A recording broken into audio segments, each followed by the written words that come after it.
المدح مثل العود الأزرق ما يمد ولا يساق إلا على قرم علومه بالفعول موكدا.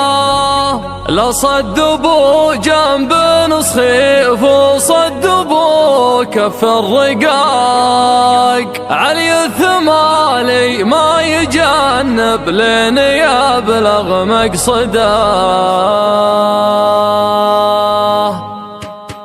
على الطريق اللي نهايته بداية انطلاق، ابدا الخيال يعيش جوه والقديم يجدده. اللون ياخذ راحتي وارتاح من ضيق الخلق، محتاج لي سجات عيد الراحة المستبعدة. ياخذني التفكير لابعد مرحلة وابعد نطاق، واعيش في غربة على الواقع ورحلة مجهدة. منها يمر البال في ضيقه وهم من ما يطاق، واميل للعزلة واشوف ان الظروف معقدة. اصعب من شعور الفراق الا شعور الاشتياق، هم من يطاول راعي الفرقة ونار موقدة. من يكثر التفكير في الدنيا ولهوات الفراق، يمكن يبين الحزن في عينه ويجفى مرقده. كافحت في الدنيا بعز وذقت شيء ما يذاق، ما مرت ظروف الليالي باردة ومبردة. بيني وبين العز واسلوب العرب عقد اتفاق، رصيدي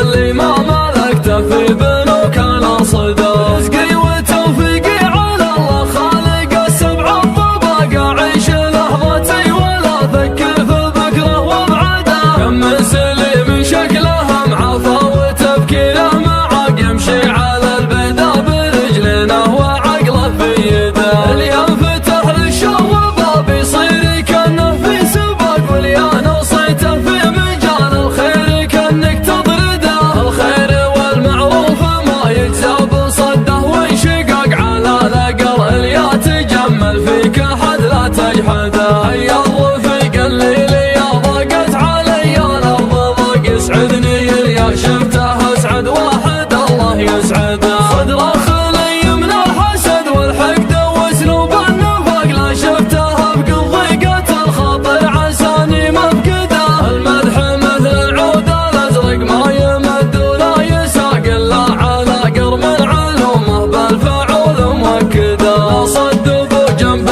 نصخيف وصدبوا كف رقاق، علي الثمالي ما يجنب لين يبلغ مقصده. اسمر معه للمرجله ما هو سريع على احتراق، يوم الاسامي بعضها بالانقراض مهدده. يكرم عن الهفات والزلات والهرجة الدقاق، لها نراس تعب الاجيال قبله وابعده. يسعى لفعل الخير والمعروف والحق الحقاق، من يحتزم في المحزم المليان يبشر بسعده. يا علي بن عظه فعولك تشرح صدور الضيق، صبي من المسعودية قف كل ما حان وعده. انت المشرف في الوطن والدبلوماسي في العراق، وتبين في يوم يجف الدم وسط الأولده.